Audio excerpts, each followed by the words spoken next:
is the 20-minute Tim's live flagship here on Patreon, discussing all the fallout from an absolutely horrendous transfer deadline day. I'm joined by Melly and Stephen. How are we? Oh, Yes. fantastic. Just there's nowhere I'd rather be on this sunny afternoon than talking about what we've just witnessed over the last 48 hours or so. It's great to be here, Jamie. Thank you for asking. Martin, Melly? Much the same as Stephen, that my expectations were low, and boy oh boy, they have exceeded them even still. So I'm looking forward to talking about this because, boys, I'll let you in on a little secret. I am in genuine disbelief that they have done this. Join us, yeah. We haven't spoken about this in advance. We were all coming at this fresh and genuine hot. disbelief. Woke up this morning and thought, no. I'm going to wake up and there's going to be notifications here saying, wait a minute, you went to bed too early. We've got 3 players here, all sorted. Season's going to be fine. No.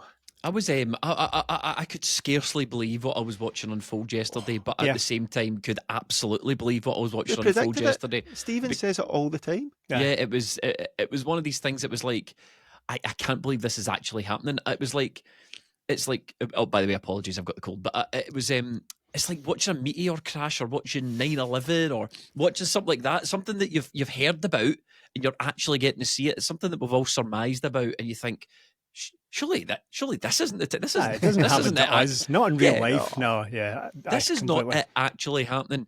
So I think it would be worthwhile rather just going through exactly what basically happened and how things unfolded and how we ended up where we are. So I've got a little bit of note taking here because you really want to keep a track of these things. So the crap performance against Rangers sort of prompted Brendan to reiterate that we needed freshness and we needed players in the sort of attacking areas of the pitch. That's basically where we were just about as we approached deadline day. The day before it wasn't it? Brendan says, look, the players that joined the play for us, our attacking players, we need to get back to where we were. That, little was he to know. Spoiler alert, folks. We can review. Narrator, he didn't get the attackers to join the play, but yeah, we'll get there. So Kasper Dolberg of Ajax was heavily linked. He was even linked on the Friday. I was up at the press conference and his name was getting bandied around as if, we were going to push hard for Dolberg. Ends up, because we waited so long, presumably choosing potentially Ajax, although that deal, as this is recorded, hasn't gone through because I think Ajax have tried to chop and change it. There were some other names in the mix after that went belly up, to put it politely. Fofana from Chelsea, Kieran Bowie from Hibs, Mara, I think from, remind me, where was he from? Was it Strasbourg or Strasbourg. One of those French clubs? I'm not sure, yeah. Whilst this is all going on, we've got the situation with Maeda where Brendan Rodgers categorically said, and this is the smoking gun for me, we can't let Maeda go unless we get a striker in. Preferably 2. Again, there's a twist coming, folks. Yeah.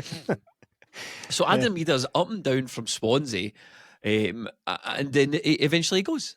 Maeda signs for Swansea, and everyone thinks, okay, it must be happening. We must be getting our striker in. And it just went from bad to worse. Things were going wrong. Loans, we're talking of loans. It was talk of Celtic phoning around clubs asking if they've got anyone going on. And then wait until after 7 o'clock to see if anyone falls out of Premier League squads because their window was closing at 7, etc. Waiting to get we're waiting. Not only are we waiting on to the deadline day to get the best deals, we're waiting to after 7 p.m. on deadline deal to get the extra. See, we're doing the equivalent of turning up at, I don't know, Marks and Spencer or Sainsbury's or whatever, and looking for the wee yellow labels that are getting put on. We're hovering about the staff. Oh, is that going to get on display? Is that going to go on sale? Absolutely mortifying stuff. So it did. We've not reached the crescendo yet. No, right, okay. The crescendo of which was us inquiring about Iniacho of Seville. We put in an offer for him, presumably, or asked to loan him. At which point Seville said, "You can just hire him. You can just have him. We'll pay him off, and you can have him." And that rumour's been bumbling away. Personally, I don't think there's anything in that at all. I just don't see that happening. I know the Europa League deadline is 11 o'clock tonight, 11 o'clock Tuesday, so potentially there could be some movement there. I don't think so. But all in all, it was a complete and utter catastrophe. And that doesn't even get onto the state of the squad. It doesn't give it onto the 2 wingers that we did sign over the weekend and where they fit in and potentially might fit in. And all the rest of it, it was This is just one day. This is just it was just one day. It was the disaster that was forewarned for months. Yeah. So before we go any further, I've laughed quite a lot in this first couple of minutes that we've been going live, because I've got really no choice other than to turn it into some sort of perverse enjoyment. I've got no choice, because anger got me absolutely nowhere. I sat on this podcast last week and demanded that heads should roll after the Kairat Almaty, and that's because I thought, these people have chosen to push back all the brilliant deals they're about to do until after the Kairat Almaty game. And anyone who was involved in that decision should at least be made to answer to it, or at worst lose their job, because that is the gamble they decided to take. Imagine my position now, a week on, given that those deals did not happen after Kairat Almaty. To sum up my feelings before we go any further, again, as I said, I have been laughing about it because no choice now. It is that 36 hours immediately following the Rangers game, which I was already pissed off about, to be honest, because it was an absolutely woeful display, but not the end of the world. The 36 or so hours that followed after that is probably, in fact, no probably about it, it is the most breathtaking and actually in some ways awe-inspiring display of complete incompetence, ineptitude and amateurishness, if that's even a word, that I have ever seen, not only from Celtic, but from the administrators of any football club. Yeah. Because this was a choice to do that, and they completely made an arse of it, publicly and humiliatingly, right in front of us. They had their pants pulled down left and right all day, running about desperately trying to sign players. Not only have we failed to make the basic remit of leaving a transfer window in a stronger position than when you enter it, that's the basic, right? We entered a transfer deadline day with one objective and came out of that 24 hours weaker than on the Sunday, which is astonishing. It is to have sold Adam Maeda from under the nose of the manager. Look, before we even get to the reasons for that, whether it's lack of confidence, whether it was a desire to leave, whether it was he just wasn't going to fit long term, he wasn't going to be the long-term answer for Celtic, is irrelevant, because as you've already said, Jamie, Brendan Rodgers publicly stated and has been let down that he can't lose Adam Maeda unless there is a replacement coming in, and that didn't happen either. Adam Maeda was probably not the long-term answer, but even this decision, even this move in and of itself, Adam Maeda, since Kyogo left, let's call it February, so Kyogo left in January, since he left, he has scored 12 goals for Celtic, which is a good run towards the end of that season. He did his job, and now he's not there. No, he's not there, and has they been replaced? This is disgraceful, unforgivable. Look, I know that this could very well turn into a complete rant and ramble, because we're all really pissed off about this, and I know that podcasts of this nature can have a tendency to basically be boiled down to a bunch of guys all shouting it's no good enough at each other. So I'm just going to get that out of the way just now. It's no good enough is such a risible underplaying of the situation that I'm not going to insult anyone's intelligence by saying it. It is the end for whoever was involved in this sequence of events. It is an absolutely appalling and laughable way for a Champions League world-class club to be behaving on a transfer deadline day, and it has to be the end. I was astonished that there wasn't one word from Celtic on it. What I foolishly and in fantasy land sort of demanded in my own head was that resignations should have been on the desk at 9 o'clock this morning, but no one has said anything. And see, when another thing to pick up on that kind of general tone, people say, as if you're going to resign from that job. They get paid loads, man, as if you're going to resign. No, you misunderstand. Resignation is just a front for you being sacked, right? You being offered the chance to resign from your role is to save face in public. You get the chance to say... that line from the thick of it. We're allowing you to resign before you're sacked, but of course we're going to leak that you were sacked. We're going to be briefing that you were pushed. Yeah, so exactly that. Being offered the chance to resign is very much a sacking in disguise. So that's what should have happened today. Shout at me about being entitled in the 90s and all that sort of stuff, all you like, but this is a catastrophic failure, the likes of which I've never seen. Forget the 90s. The 90s wasn't a club... Celtic in the 90s wasn't a club pretending to be world-class and Champions League level and we're an elite manager and all that sort of stuff. Nothing could be further from the truth. The COVID season was what it was, but that was just like a series of unprecedented events that everyone was just generally failing but doing their best at. This was a Champions League club with everything going for them, with everything in place to go on and kick on from last season, and they have chosen to pass up every single opportunity to do that. And they've given us a weaker squad than it was this time last week. Never mind getting into the whole debate over players from 18 months ago, Matt O'Reilly and all the usual list we spew out every single week, right? It is completely and utterly unforgivable and leaves everyone involved in these decisions in an untenable position, and they should, each and every one of them, be going. And this is before we even got on to, we've not mentioned the laughable situation with Yang. We've not mentioned a whole summer of derisory bids and failed approaches and the scrambling about to get to Necte at the end of the window. Then he joins and he's asked in his interview, how do you feel about joining Celtic? And of course, those famous words come out. I first heard about Celtic's interest a long time ago. And in his recent club only bought him in February. So we go and offer a bid that they couldn't turn down. But it's the same money that we were refusing to play for Jacob Broom at the beginning of the window. But if we thought Broom was number one target, why? There is so much to go on here. It's a mess. But Stephen, you were talking about, we should probably break it down, and I've got some notes here. Like, where does it leave Brendan? Where does it leave the board? What can fans do? I feel sorry for Brendan Rodgers yet again. This situation has got me feeling sorry for Brendan Rodgers yet again, because he's kind of committed to this Celtic project as far as it goes, and he's managing this club now, like with one hand tied behind his back, and the board are publicly humiliating the guy. Yeah. This is. I've never seen a managerial humiliation like this since the owner of Nottingham Forest walked onto the pitch a couple of months back and berated their manager. That's a different level. But for your manager to come out and say, I cannot let a player go until I get a replacement for him.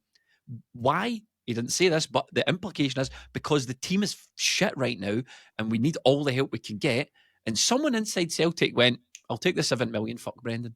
To me, it's crazy. It's plus, little bullet point here, this was losing the striker on top of needing extra reinforcements in that exact position. We entered deadline day looking for 2 strikers and lost one. We're running this season with Johnny Kenny, Shin, and now, out of pure desperation, Maeda. That's our upfront choices.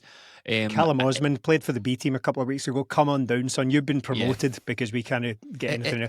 It's an absolute shit. So I don't know where it leaves Brendan. I honestly couldn't blame the guy if he walked.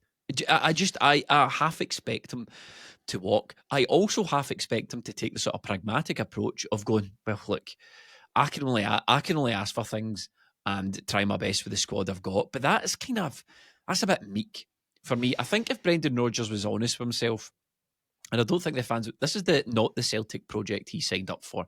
I don't know what conversations and assurances he was given by Dermot Desmond, because these famous assurances were given, apparently. Lies, you could describe them as, rather than assurances. Well, I'm going to get on to lies. Yeah. And now to the liars, that will come. He has been sold an absolute pup with this Celtic dream. We all have. Oh, yeah. We all have. But Brendan Rodgers has just been sold an absolute fantasy. I would love to know what he was told about recruitment and how it was fixed. I would love to know what he was told when he's complained about needing players in and January's coming. And I would love it, because the amount of fact within those statements that was given to Brendan Rodgers is now just tangibly false. The guy's he's obviously getting his chain yanked by somebody at Celtic, and honestly, it was. I put out a tweet last night on Twitter Times, half tongue in cheek. It's impossible to rule out sabotage at this point, and it is impossible. Yeah. You can't rule out that that's someone how ridiculous it's got. Yeah, you can't rule out someone within Celtic went, I don't give a what Brendan Rodgers wants. Bloody F. If you were on a certain forum, I don't give a F what Brendan Rodgers wants. I'm selling that player, and he can make do at the end of the season because he's gone anyway. that is just a reality that could equally exist as, in fact, it's more likely to exist than we worked really, really hard to get a striker. Because how hard can it be? See, on that, well, before it's happened over the last 48 hours, and look, this, even if Celtic had have got Dolberg in yesterday, this whole window has been an embarrassment from start to finish anyway. Yes. That was just going to be one piece of paper over multiple cracks. But this is just the deadline day was the shit on top of the cake rather than the cherry. It was already too late. We spoke about it last week. We're out the Champions League, but I genuinely don't think that Brendan Rodgers leaving at the end of the season had anything to do with deadline day. No, I don't believe it. I think it's just these guys are not good at what they do. Yeah. In fact, that is putting it very generously.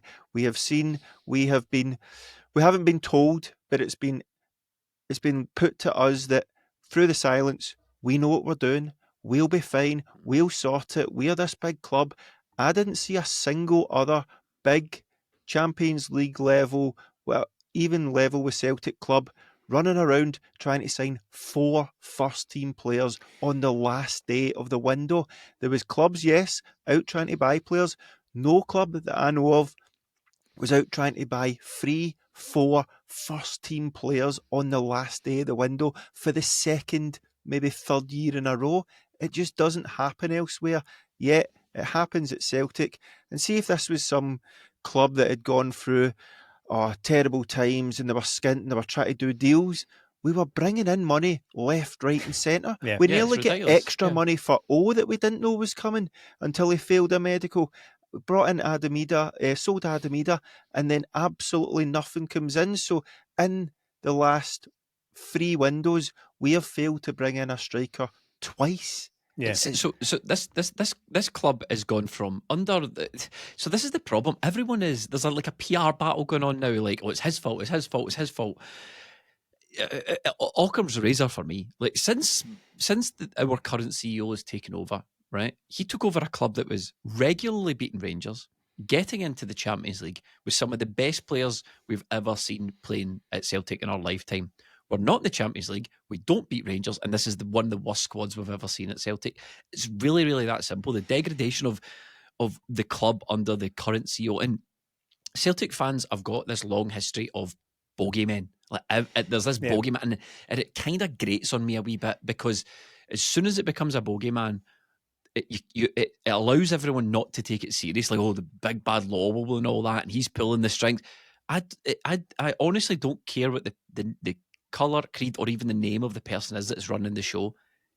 You took the seat back then, and look what's happened to the club now. It's not. I don't think this could be the work of one person, but in terms of, it can't it? Because one person can set the agenda. If you're top of the tree, you get to set the agenda. I mean, if we want to bat about conspiracy theories, I'm absolutely certain, judging from what Brendan Rodgers said just a couple of days ago, Brendan Rodgers sits down and goes, see, in the summer I need 4 players in these positions, and the recruitment team go, sure thing, off we go, let's find them. And then they find the players, and Brendan says, okay, give me any one of those, or 2 of these or that.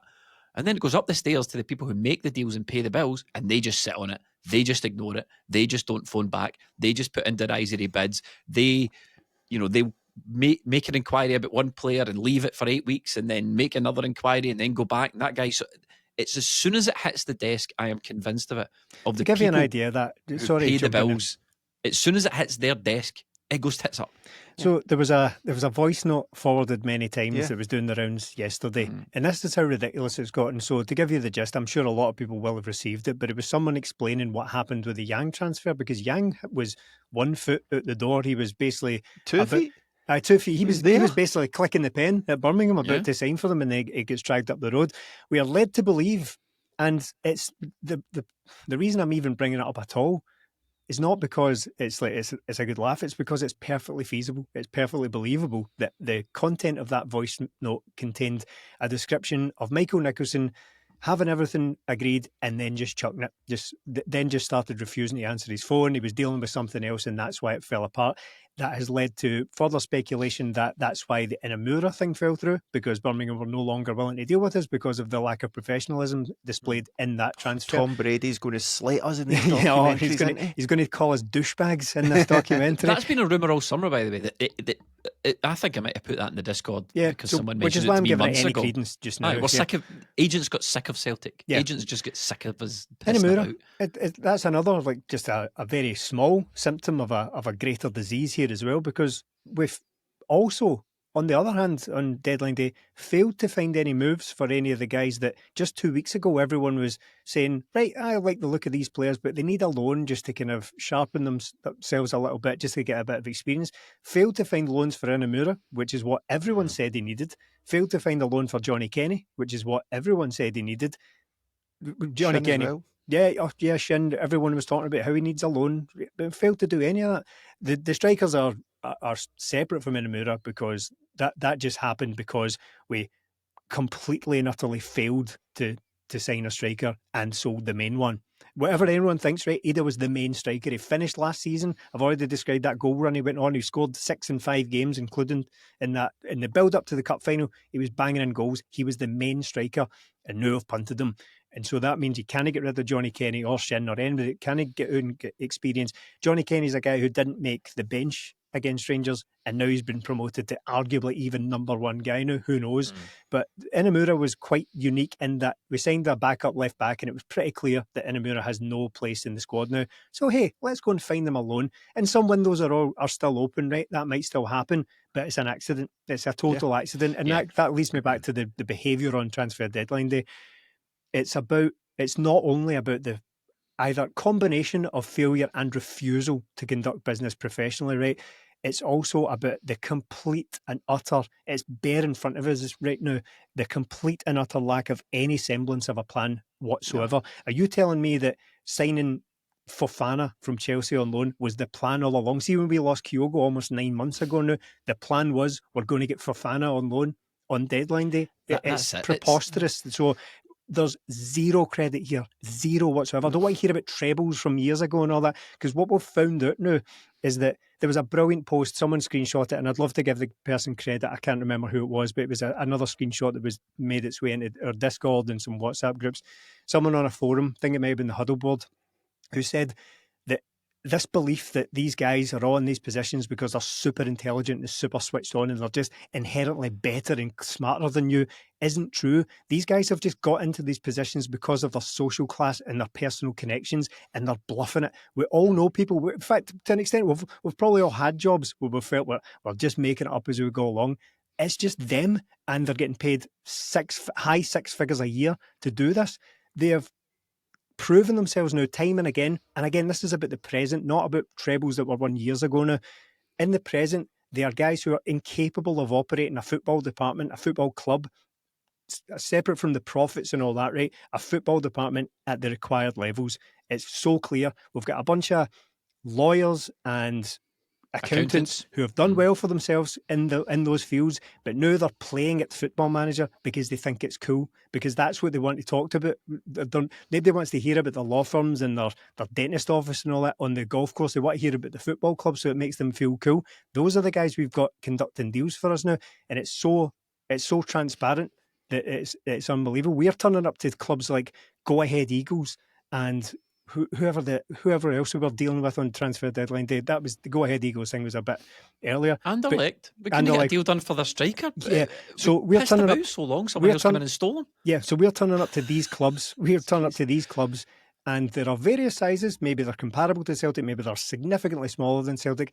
And the one thing they have in common is they're all laughing at Celtic and the way they conduct business. That's what's happened this window. So everybody, as far as I'm concerned, and we need to start again.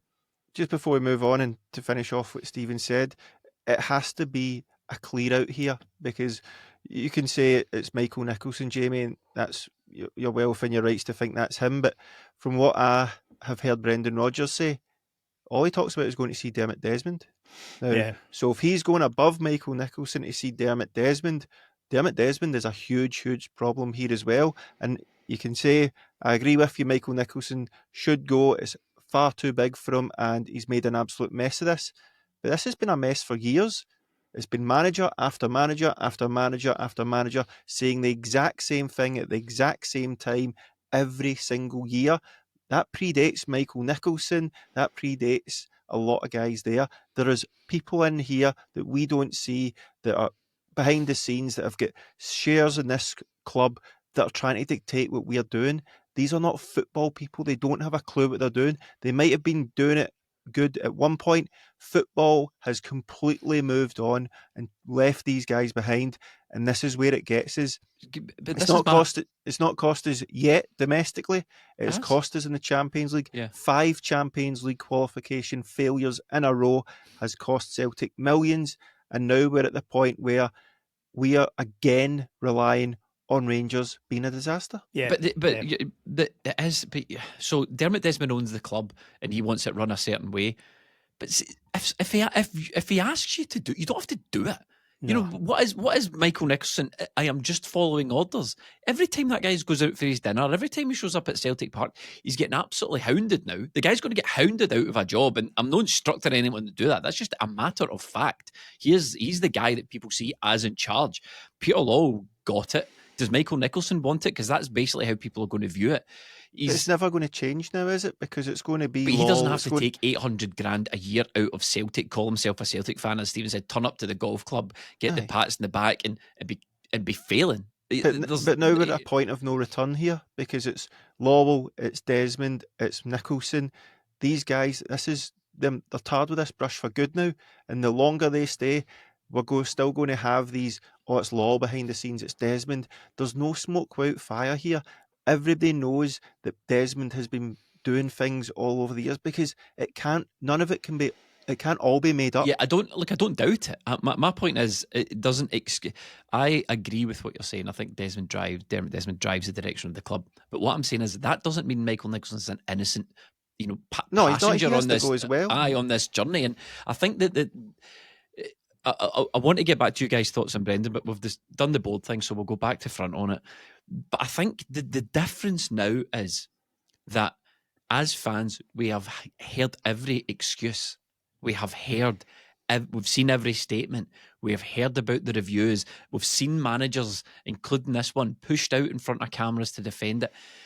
How many director of footballs have we been through? We've been through. I saw a tweet that the Tisdale needs to go. Do we just hire these guys to sack them? And he probably does need to go. But Nick Hammond and who was the other one that we had? Lee Congerton. Who these guys are working football professionals. I don't think Tisdale is, but it's kind of like somebody who's bluffing it has been caught. The jig is completely up now. Enough is enough. The gig is up. The fans have seen it all. We've heard it all. We've seen the failures repeated. You've had a couple of excuses come out. We've heard, it's difficult time to do business, or we just missed out, or Peter Lawwell's favourite, we had a bid in for such and such. There is there's the book of excuses is bare. There's nothing left you can say to the fans. We're sick of it. We are sick of being sold a journey and then halfway through that journey realising that you're really just taking the piss out of us. That's all this is. So the Wonka experience in it. That's how I feel as a fan. It is. I just feel like we're going to do this, and even Brendan Rodgers. People think Brendan Rodgers is a bullshit. I genuinely don't think he is. I think he's like, I've got a project for Celtic. He says, I'm not the guy to stand still. I want to do all this stuff. We all come along for the ride. And then there's 1 or 2 or 3 or 4 or whatever many people in the Celtic boardroom who go, this is great. Look at all them idiots. We'll fling out a few Rangers jokes at the AGM. And I've never felt like this. People say, the Celtic board hate the fans and the CEO, they treat you with contempt. And I always took that with a pinch of salt. But honestly, after this, they don't care. How else are we supposed to take it? There's no way else to take it. No communication at all. No communication. For the squad to get stripped for parts, which is what's happened, and not even any semblance of that being replaced. And this thing where you sell the striker, you cannot do that. It might seem like a minor. You cannot sell the striker when the manager said, I don't want him sold. And you just cash him in for more money.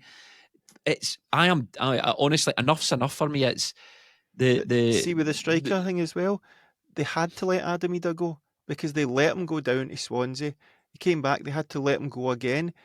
The guy couldn't play in Celtic's biggest domestic match of the season.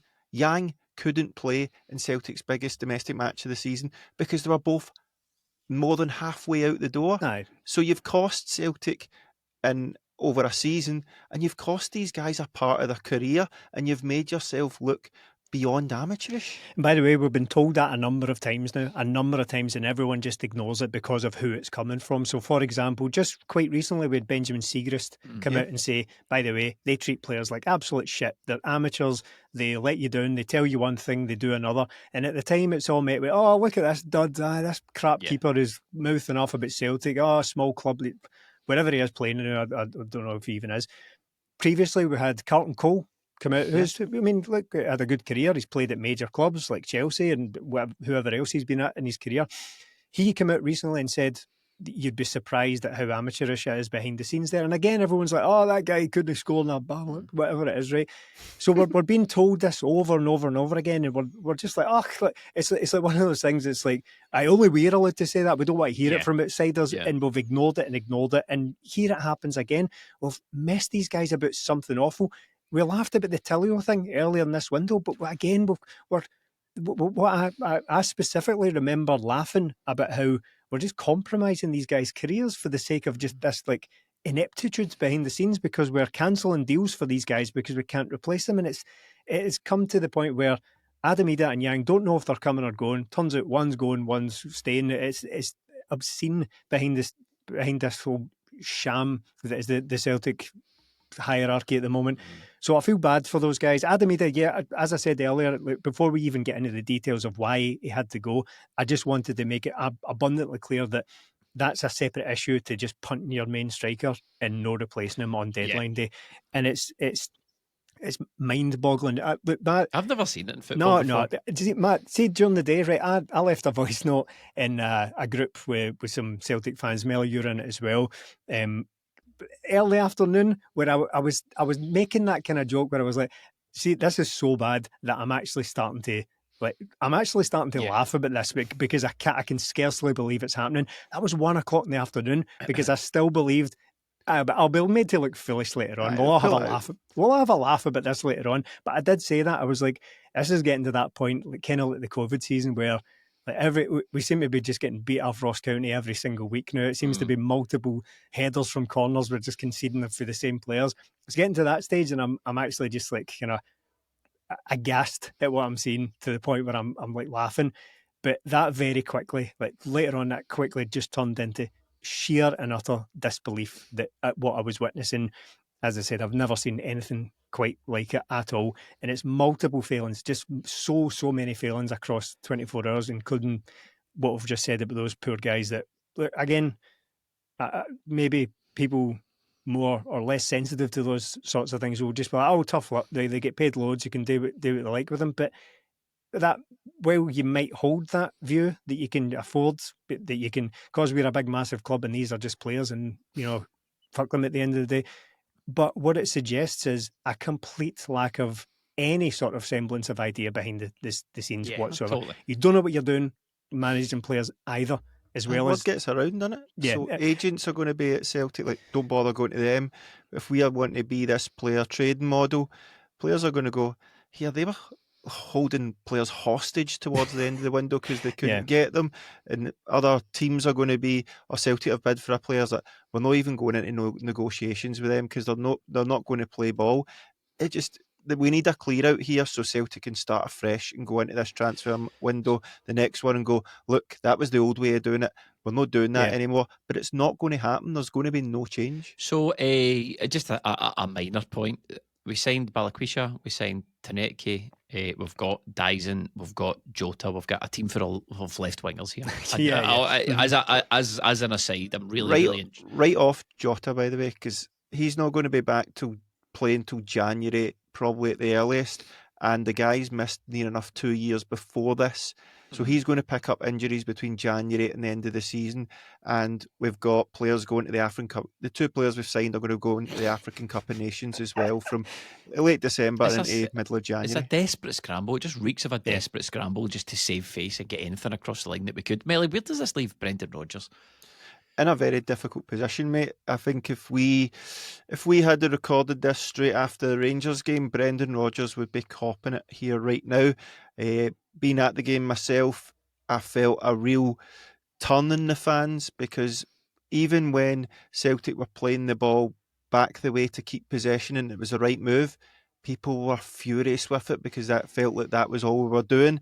And despite Celtic, Brendan Rodgers at that time having one hand tied behind his back, he's probably now got 2. People weren't happy with the football on display. I said on the match reaction, look, us going out and buying a striker and a winger isn't going to solve this, because that's not the area that I've got the issues with. It's too slow getting up there. I've got a good idea how to solve that. Yeah. Don't buy any of them. So after that game, Brendan Rodgers was in a sticky situation. But again, the board have totally redeemed that guy, and he's going to be okay now. If Brendan Rodgers promised he wouldn't leave Celtic again, he was never going to do that. He can't. If he left Celtic tomorrow, there would be a small smattering of fans that would have a go at him, but most people would probably say, do you know what? That's fair enough, because what's the point? You're not being given the tools to do your job. Brendan Rodgers has got the biggest challenge of his career with the toughest of his career, and I'm probably including Leicester with that, because he's going to have to go into European games, domestic games, and find a way to win with the worst squad I have seen in probably my Celtic supporting life. It's absolutely hilarious that this Europa League's coming up, Stephen, and they're going to try to punt us tickets. You guys don't give a shit about the Europa League. No. Look at the state of that team. Don't try and kid It's on a for 1 Conference minute. League squad. You don't try and kid on that you do for 1 second. We'll get to what fans can do. That's the final point in the agenda here. But Stephen, where does this leave Brendan for you? Well, to echo Melly's sentiments on it, just saying that it's a very, very difficult position for him. I think it's untenable for him, to be honest. I think he should go, but I appreciate that it's very unlikely to happen. It is further complicated by the fact that he has been, in my view, fatally undermined by the people above him in a way that I can't really think of many comparable situations across really any club. I know that Jock Brown's got nothing on these. there was that weird situation a couple of weeks ago with Bayer Leverkusen where Eric Ten Hag came out and said under no circumstances can Granit Xhaka be sold, and 2 days later he was at the door or whatever it was, and then they subsequently sacked him. So that was a pretty brutal undermining, but I've never seen anything quite like this. For a manager to be out after a really poor performance and reiterating the very first thing you said on this, Jamie, was that he came out and publicly reiterated the desperate need for attacking footballers, and they went out and signed yet another left winger and sold the main striker. For that to happen, even having named Maeda publicly again, calling him out by name, saying he can't leave until we replace him. He left and wasn't replaced. I think it's an egregious undermining, the likes of which I can't really compare it to much, right? It's further complicated by the fact that he, in his most recent press conference, chose to come out and talk pish about how the board bleed for the club and all this garbage, right? That further complicates things because, again, it's one of those, we've been saying this stuff and you rejected it. The fans have been telling you that the board is a sham for ages, and you sat down there and said, no, they've all got it in hand, they bleed for the club and all that pish. So that's a very unfortunate position he's worked himself into. I don't care that he is the employee there, because him being paid to say that doesn't revoke my right to have an opinion on him saying that in public. And I think it was a stupid thing to say. Does he? No, he doesn't. It was a stupid thing to say, and he's going to have to sit in it now.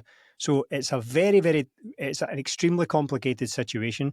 I think he should walk. I appreciate that he won't, because managers don't really do that anymore. And it would be unreasonable in a lot of ways to expect me, or for me rather, to expect a manager to walk away from his wage.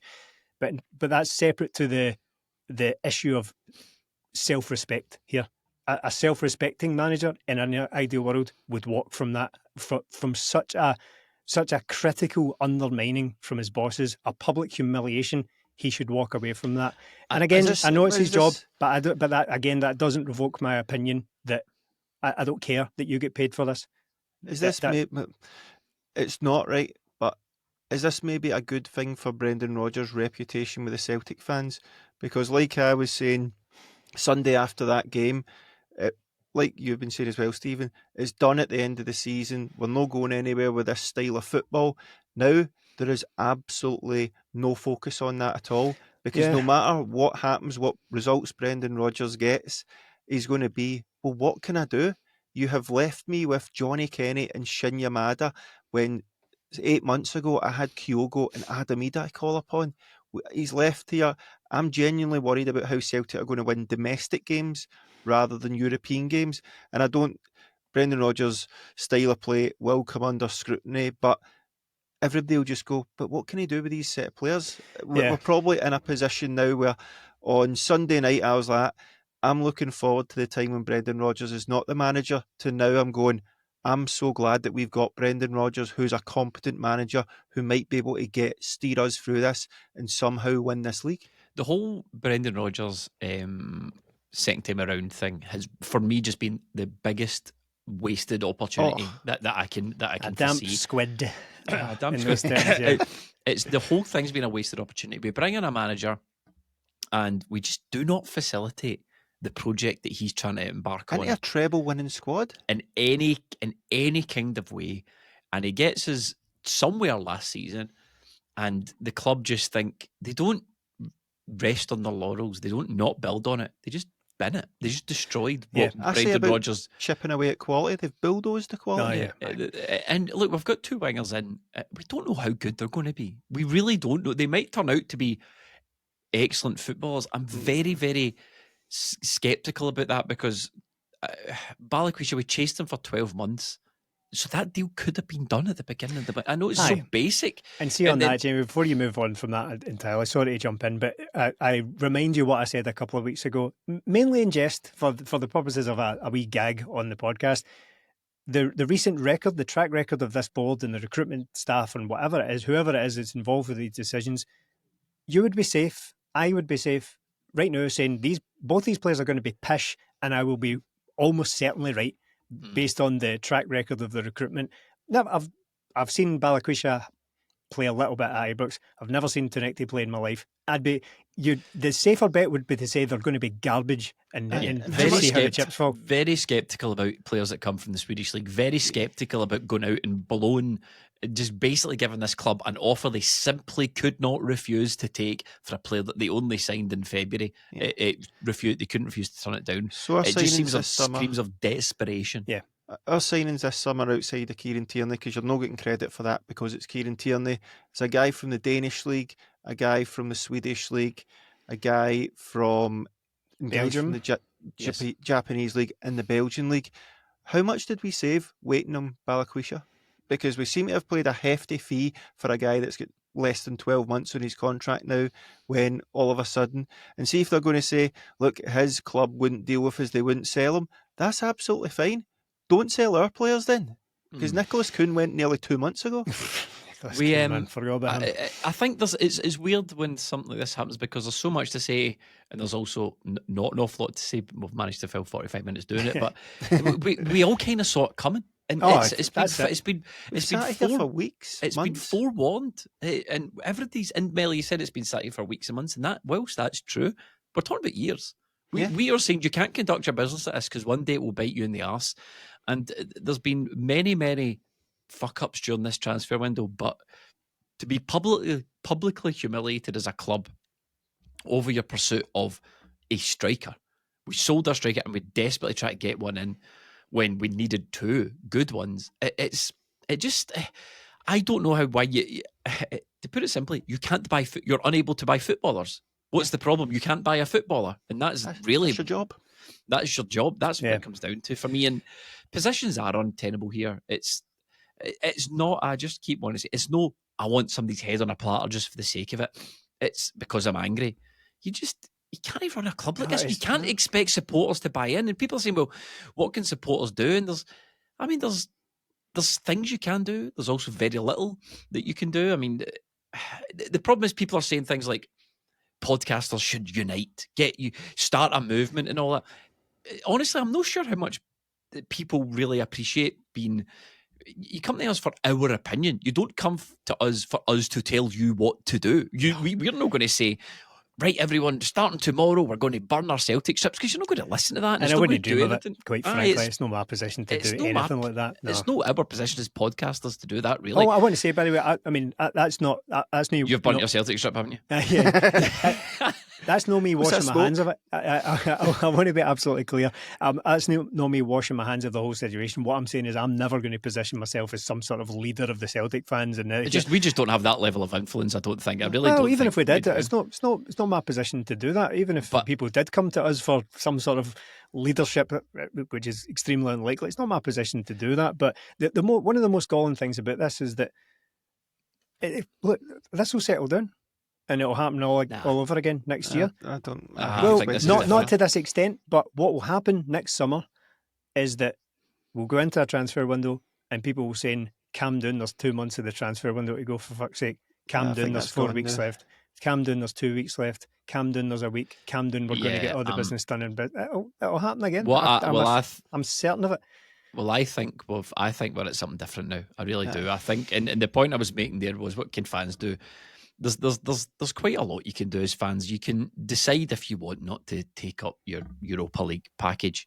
To be honest, that seems like a smart thing to do, because the club obviously don't care about that tournament. So how they can possibly sell it to you is beyond me. How they can possibly sell this Europa League? Come and support them. Right, cool. Go support the team, and there'll be plenty of people who do. But if you don't want to take up your package, don't do it. The only way you can vote is with your money. That's the only thing the fans can do as a fan is make choices. Because there is one thing that's for sure: every single pound that's spent is a vote yes for what you just saw in that transfer window. That's it. If you every single pound you give to Celtic, that's one vote to say, do that again, please. And that's the way I see it. Melly, disagree? No, I don't disagree. I just feel uneasy at it, because I agree that's probably what we should do. I am still contemplating whether I will do that, but I want to support my team. I want to support the team, back the team, sack the board. That's what I want to do, and I need to. So how do you do that? Unfortunately, that's a catch-22. It's like an impossible. There's no such thing. It's a good catchphrase. Back the team, sack the board. So how you achieve that is, but you can't do it. You can't. No, do both. You can't. But we've seen there's ways of protesting. There's ways of doing things. And look, sharks. That's what we're talking about here. Exactly, mate. Inflatable sharks. But maybe not podcasters coming together. But I do think supporters should come together. Definitely. One of the things that I would maybe I thought of today is Man United. They weren't happy with the Glazers, so what did they do? They started a sort of movement, but it was visual. So inside the stadium, when you watched a Man United game, you looked at the crowd and you seen that scarf that was the green and gold, yellow. Was it? Yeah. Green and yellow. Celtic, get a black and green scarf and go. They all look like that. Get a green and white. No, the black and green instead of the green and white. Black, sack the board. Green, support the team. And see if you can see that, and see that there's so many people inside that stadium that do not want. They want to be there to support their team, but they do not want the board. They can do that, and I don't know. I'm just trying to think, because this cannot continue. I cannot continue to feel like I'm being robbed. That's how it feels. That's how it feels. You feel like you're getting the absolute piss taken out of you. And might I remind everyone, they did dip our pockets again this year and at the time it even seemed unreasonable hike in the prices for the tickets, and then they sold our team out from underneath us, and then they went out of the Champions League, and meanwhile we were paying more. Why I think this feels different, Stephen, this time around is because, see, when things like this have happened in the past, I don't think it's ever been this bad. The board have come out and went, Peter Lawwell's come out and went, look, we struggled in the window, we missed out on targets. Or they've come out and said the opposite, look, we really strengthened and we think we've got some good players here, let's see what happens. Or we're going to have a review, or we're going to I'm pretty sure, I should have looked this up. I'm sure there was talk of reviewing the transfer structure, or even February 2024, there was a statement saying we've been really sorry about how And Brendan mentioned it. Yeah, he It was mentioned last it. I can't August, remember that what. was, after There's- the there's- Mirren game. Yeah, he was said- it? There you go. We're going to have a. There's nothing left to say. Like, there's no hiding place now. Look, we've heard, and I'm repeating myself, but that's why it feels so different, because there have been several occasions when the board have managed to pull a brand new excuse out the bag. The board have got two options here. They need to start sacking people, or, well, three options. One, wait till it blows over, or two, come out and say, listen, the manager wanted two wingers, a left back, and a striker. Yeah, we made an arse of the striker, but we got them both left backs, we got them both wingers. The manager got everything he wanted, but not Adamida gonna wanted fly. to go. It's not going to fly, but the only option they've got is to go in the offensive, and it's not going to. And people are not going to like it. But I just don't see anywhere else it goes. As for fans, I do agree, Millie. There needs to be some sort of fan collective. There needs to be, and when I say like people are coming to us, the podcasters, just start something. What I meant to say was, I think that is sort of enhancing our reputation amongst fans. I don't think that's too divisive, isn't it? It's too divisive. I don't think that's the answer, is to get social media content creators to do things because people don't like that sort of thing. That's not to say we wouldn't ever support anything that was to come around personally. That's what I meant about as not, a group, not washing yeah. my hands of the situation. That doesn't mean I want out of it altogether. I just don't want to be front and centre of it. But I strongly feel something needs to happen. Something needs to change. It's just no fair. It's no fair to expect people to part with all this money for season tickets and strips and watch the team strip down and sell us this dream of Brendan Rodgers coming, but no really backing him. And I'm really pissed off that it's International Week, because they'll all be in their bunkers. Yeah. You'll no hear a single thing. Paul Tisdale might resign. Who knows? But No press, no tweets, no nothing. Everybody just siege mentality. He'll walk out without saying a word. But what will happen? What will be interesting is if internally the club even view this as a failure. That's how you know if you're really in trouble. See if nothing happens. See if there is no, I don't know, board meeting, no emergency board meeting. If they don't get round the table and discuss it, if Michael Nicholson doesn't get sacked, if Paul Tisdale doesn't sack, that's when you know there's trouble, because that's when you know they've all looked at it and went, we're on the right path. Ignore all the noise, because that's Celtic's motto, isn't it? Ignore all the chatter, eyes forward, we know what we're doing. Graph goes up, profits are going up, everyone pats himself in the back on the golf course I described Rangers, earlier. they're going £20 to blow million profit in the transfer market, boys. Good James, going. See, before we go, I know we've talked a long time. See what you just said there about Rangers will implode here. I think that's a very pertinent point to bring up, even in jest, even sort of in a kind of... Well, that's the Celtic business model, isn't it? Yeah. Yeah. So even in a kind of throwaway manner, I think it's an important thing to bring up, because at this point, I granted I'm responding in an emotional way. I don't mean I'm on the verge of tears, but I'm passionate after what I've just witnessed over the last couple of days, and I might be just shooting off the top of the head, and I might be over it by the time we're back to games and we're enjoying the football and all that kind of stuff, right? Doesn't feel like it, but at this point in the season, on the 2nd of September, this feels like this season is a complete write-off already. Yeah. And I'll explain what I mean by that. I don't mean... We're 6 points ahead. Yeah. I don't mean that Celtic are going to not win another double like we've done the last 2 seasons. I don't mean that Celtic are going to win nothing. That's not what I mean by write-off. What I mean is that it feels like the board have chucked it, therefore... the fans, that will inevitably bleed into the fans, because that sort of culture does come from the top. We can say back the team all we want, but what we're backing is that what we said after the Rangers game and after the Kairat games was that this team looks dead. It looks bereft of any freshness or spark or endeavour. That's the team we're being expected to back. And how it feels right now is that, again, this might be extraordinarily harsh thing to say, but I say it against the backdrop of a major disappointment. I mean, major disappointment, putting it very, very charitably there. But I think if Celtic canter a league this year, if Celtic canter it to the league in another double or whatever, everyone, probably including Celtic, should be thoroughly embarrassed by it, because it's if you can be this level of incompetent, if you can be this level of uninspiring on the field, if you can be this level of boring and possession recycle, a manager who seems like he's checked out, players that seem like they've been there too long, board that can't be asked making transfers. If we canter another league under those circumstances? Is that going to be satisfying? Are we all going to be sitting there and May going, brilliant, lads, what a brilliant season that was? Or is it going to be, what are we even doing here? Because but that the illusion of yes, but that's fine because we've got grander goals at play here. We're going to conquer the Champions League eventually. That's been Mate, these are glory days. You tell me, wouldn't they be happy with a treble? A double? Oh, the double. These are glory. I remember the days when we used to starve for doubles. Well, if you were saying that back then, if when we won the double and people were moaning about the state of the squad, you just wheel that out now. Because we might still win the double. If that's all you care about, if all you care about is winning trebles and doubles, then I don't want to hear anyone say, oh, this is terrible, because we might still win the double. And a lot of people made it abundantly clear that last year that that's all they care about. They didn't care about the state of the squad. They didn't care about any other narratives around Celtic. All they cared about was winning doubles and winning titles. So let's just join us back in May. And do you know what the class thing is? Excuse me while I cough. Good use of the button though there, Jay. That's a professional for you. I'm a professional. We've got a rebuild next year, and these people that can't even get a run-of-the-mill transfer window sorted, we need to trust them to rebuild the squad and hire a new manager next year. Imagine having to replace Daizen and Hattati and Carter Vickers and Callum McGregor at some point in the very near future. Doesn't they bear thinking about? It's absolutely unbelievable.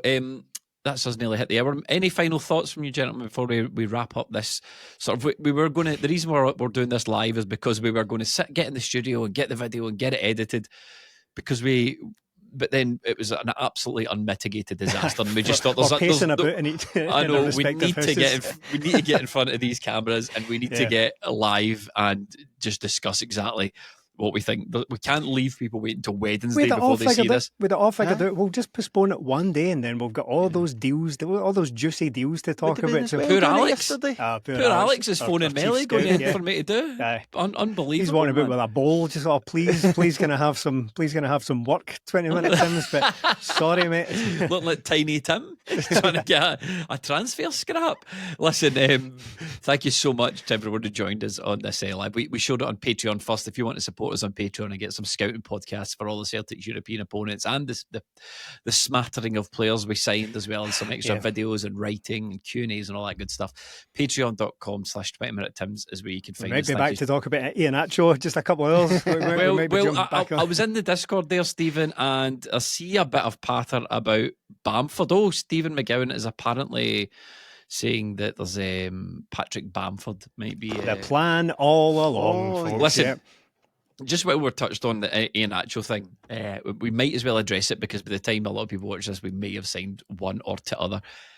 I don't even believe that there's anything in that. That's not a Brendan Rodgers signing. The videos that Middlesbrough fans were posting online, the guy looks Ballers League. Yeah, the guy looks worse than Morelos ever. Genuinely, go seek out some of the videos. The Patrick Bamford links, I'm a wee bit more comfortable about using this logic only. Right, Bamford was a complete crock last season, if I remember correctly. Yep, for most of his career. Yeah, and then he did okay the season before that. So I would much rather have a potentially rehabilitationable, if that's the word, crock than a guy who's 3 stone overweight and absolutely chucked it.